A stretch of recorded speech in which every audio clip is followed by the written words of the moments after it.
ವರ್ಷದಿಂದ ನ್ಯಾಯಾಲಯಕ್ಕೆ ಸ್ಥಳ ನಿಗದಿ ಮಾಡಿಲ್ಲ ಅಂತೇಳಿ ಸರ್ಕಾರದ ವಿರುದ್ಧ ವಕೀಲರು ಧರಣಿ ಸತ್ಯಾಗ್ರಹ ಆರಂಭಿಸಿದ್ದಾರೆ. ಬೆಳಗಾವಿ ಜಿಲ್ಲೆಯ ಕಾಗವಾಡದಲ್ಲಿ ಕಳೆದ 3 ವರ್ಷಗಳಿಂದ ನ್ಯಾಯಾಲಯ ಕಾರ್ಯದಲ್ಲಿದ್ದು ಎಪಿಎಂಸಿ ಕಟ್ಟಡದಲ್ಲಿ ನಡೀತಾ ಇದೆ. ಆದರೆ ನ್ಯಾಯಾಲಯಕ್ಕೆ ಸ್ವಂತ ಕಟ್ಟಡವನ್ನ ಸರ್ಕಾರ ಈವರೆಗೂ ಕಲ್ಪಿಸಿಲ್ಲ.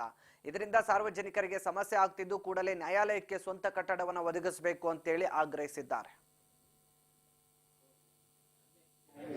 ನಿನ್ನೆಯಿಂದ ಇಲ್ಲಿ ಸ್ಟ್ರೈಕ್ ಮಾಡ್ತಾ ಇದ್ದೀವಿ, ಸತ್ಯಾಗ್ರಹ ಮಾಡ್ತಾ ಇದ್ದೀವಿ. ಕಾಗವಾಡ ನ್ಯಾಯಾಲಯಕ್ಕೆ ಒಂದು 2 ಎಕರೆ 20 ಗುಂಟೆ ಜಾಗವನ್ನು ಸಿಗಬೇಕಂತ. ಆದರೂ ಕೂಡ ನಿನ್ನೆಯಿಂದ ಯಾವುದೇ ರಾಜಕೀಯ ಅಧಿಕಾರಿಯಾಗಲಿ, ಶಾಸಕರಾಗಲಿ ಅಥವಾ ಯಾರೇ ಬಂದು ಇಲ್ಲಿ ಯಾವುದೇ ರೀತಿ ಆದ ಸಮಾಧಾನನೂ ಕೂಡ ಹೇಳಿಲ್ಲ ಅಥವಾ ನ್ಯಾಯಾಲಯಕ್ಕೆ ಸ್ಥಳ ನೀಡುವ ಯಾವುದೇ ಮಾತು ಕೂಡ ಆಡಿಲ್ಲ.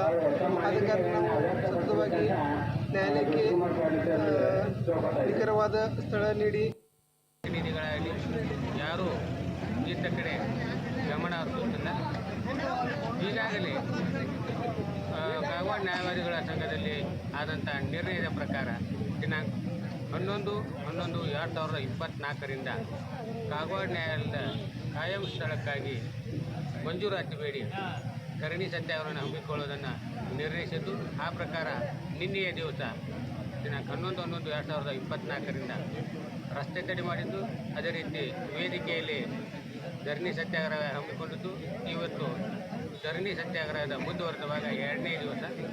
ಇವತ್ತು ಸಹ ನಮ್ಮ ಧರಣಿ ಸತ್ಯಾಗ್ರಹ